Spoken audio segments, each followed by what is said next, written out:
Hey everyone, it's Camille and Kayla. Thanks for joining us again on Twin Tuesdays. This week is joining us is one of my favorite mortgage brokers, Myron Williams, and he is also a property developer. So thanks for joining us, Myron. Yeah, thanks for having me. Absolutely. So, talk to us about how you first got started in real estate. Um, so I'm from I don't know where your viewers are. I'm from Louisville. So I got started probably back in 2012. My pops, he's a real estate investor, and he implements the buy and hold strategy. And man, he was going to these auctions, and he's like, man, come to the auction, come to the auction. So I finally started going to the auctions, and this is back when the foreclosure list was crazy, you know what I'm saying? 200 at one time, and you can go in there and buy a house back in them days for like you know, $1 or $1,000 or 1,500. So I finally went, you feel me? And that's how I got started. I was nervous, but I won a bid or whatever. I think my first house would be about 45 or $5,000. Fix it up, you feel me? But that's how I got started, going to them auctions and buying them houses from the auction and then fixing them up and renting them out. Okay, that's definitely tougher now. Yeah, yeah, you ain't getting them Definitely prices tougher no more. Some good deals, man. Yeah, they usually great deals. You yeah, ain't catching them no more. Not right now, you ain't. for sure.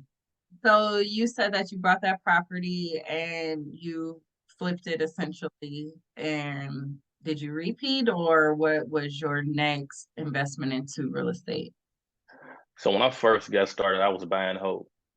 And the first property I bought, I didn't even rehab that. I bought another property and rehabbed that property, and then that's what I rented that one out, and then I finished the first one, rented that one out, and then that's what I started um, essentially renting them out, buying, rent out, buy, rent out. But I wasn't able to go as fast as I wanted to because I was using my own money.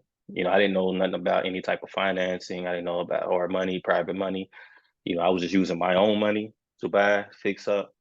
So I was taking a little bit longer than what I would do today. But I ended up not liking that game. So I ended up getting into a different game. I was like, man, I don't really like chasing the money around as far as the rent. I think it's a definitely great long-term strategy, especially with the appreciation of having your tenants pay off whatever mortgage you got. But yeah, I did that, going to the auction, buying them, fixing them up, renting them out. That strategy was definitely easier back then than it is today for me.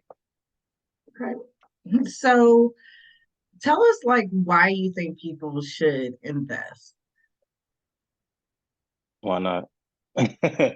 Look, I mean, everybody know you put your money in that savings account, your mattress, or and your shoe box or whatever, man. And every year, that inflation eating up your money.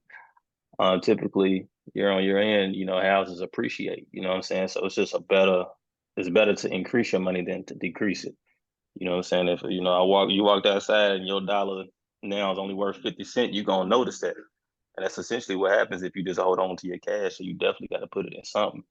So if you want to walk outside and you want your dollar to turn into $2, you're gonna need to invest in something, whether it be real estate yourself or stocks, whatever your thing is.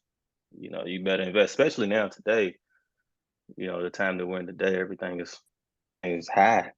You know what I'm saying? So you gotta have things that's gonna appreciate or double your money. I don't know, like, why do you want to lose money? You know what I'm saying? Right. You shouldn't want to lose no money, so that's why you should invest. You feel me? You're sitting out there losing money, so that's why you should invest to increase your money So and to be able to survive too. that rolls me into the next question. So how do you think a beginner should invest? Because like you said, you went to auction. So in these days it's a little harder to get started. Where do you think a new person should start? Facts, education. It's gonna sound cliche, but education, grabbing on a mentor. In any business, you need to have the time, the resources, or the experience And if you're a new person, that means you got the time to put in some sweat equity. So get your hands dirty. But you also have time to invest in your education. And a lot of education comes from experience. So I would just, if you want to get into this game or any game that you want to get into, get yourself around it. Get around somebody that's already doing it, get in their presence, do the dirty work, or, because you can read, you can do YouTube and all that's fine. But you got to get your hands there. You got to get actually in the field and be in it. Like, you definitely ain't gonna go to YouTube to learn how to do open heart surgery. You know what I'm saying? And I'm not saying investing is as complicated as open heart surgery, but you catch my drift. Like, you're not gonna do that, so you can get your information, but you want to get in this game and get your hands dirty. So that's how I would approach it if I'm a newbie. I would definitely want to get around somebody. So I had a little competitive advantage because, like I said, my pops was in it. So any question I had, I'm calling him, or somewhere around. So I was able to piggyback on his experience, his knowledge, be able to, you know, gain my experience. Now, he didn't give me anything, but that's why I say a mentor, because having somebody you can call that and already been through it, through the years, can save you so much time than you having to go through in 4 or 5 years to learn something when you can just pick up the phone and say, hey, what do you do in this situation? Who should I call for this? Um, Having that mentor, having somebody right there can definitely, you know, help you get the experience, but definitely educate yourself and get yourself around a mentor is what I would do if I was a newbie in this game. Okay. So, how do you, as an investor, maintain your business like long term? Out of the beginner phase, you've been doing it a little while. Like, what's the key to long term success? Never stop networking either. Um, Networking can take your business from maybe, I don't know, it can 10x your revenue. So there are, I always say, everybody's heard this example, if Microsoft Windows would have just stopped at that 95, then we wouldn't have Microsoft Windows today. If the iPhone would have stopped at the first iPhone, we wouldn't have the iPhone 14 now. Yeah. Every year you need to figure out ways to get better in your business. Is this the most efficient way I can do this part? Or can I do something better? So now in my business is delegating work that does not pay me, a lot of money. And I heard somebody say it like this, you can do the 50-hour dollar jobs all day long, but you probably should with the $1,000 an hour jobs. So I'm at now is just delegating the property management of what, as far as rehab, and delegating it to somebody else and focusing on my deal flow, because that's what's going to make me more money, is making sure I got the deal flow and they'll do that part of it, and so forth. So how I get to answer your question, if somebody's, obviously, if anybody's in this game, they're going to be thinking of strategies and ways to make sure their businesses run better. And you can always take a step back and be like, you know what, I really need to improve on my account. Hire a CPA at some point, delegate that part. Oh, I need to get better at my marketing or whatever, or hire somebody to do that. Do something, if you're not going to sit there and dedicate yourself the time to dedicate the time to do it, delegate, hire somebody, bring somebody onto your team. You know what I'm saying? Yeah, I don't know any team that succeeds by just one person, man. You got to delegate. So delegate, networking, and just taking a step back and looking at your business and how you can, perform it more efficiently. Makes sense. Makes sense. So, you do multiple things in real estate. What are some benefits to being a mortgage broker and an investor? Are there any benefits, or what have you learned? Um, how do I answer that question? I don't know if it's I don't know. I mean, you definitely get a hands up on what products are out there. You definitely, can utilize that information and knowledge. But I feel like you can do that without doing both. I guess you would say. I don't think the two come together as much as you think they would. They're kind of separate, and you do separate. You use different skill sets for each business. So I wish it kind of intertwined a little bit more, but it doesn't.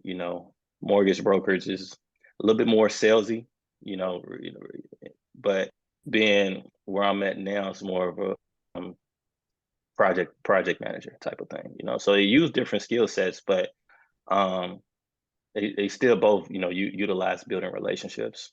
I mean, I think that's my number one thing. I don't know what anybody else's, but I think your relationships is the most important thing you can do in any business. That's my number one thing is building relationships. So I don't know if it makes it easier to do both. One skill set that is used is just building relationships. I hope that answers your question for sure. Yeah. Okay, so is that how you would say you go about choosing your contractors? Is based off the relationships that you build, or you go and network? For sure. Networking is, I mean, like I said, it's at the top of my list for anything that I do is networking and building relationships. But how I choose my contractor or how I initially chose my contractors was referrals. I mean, I still do referrals, but I'm saying just calling around asking.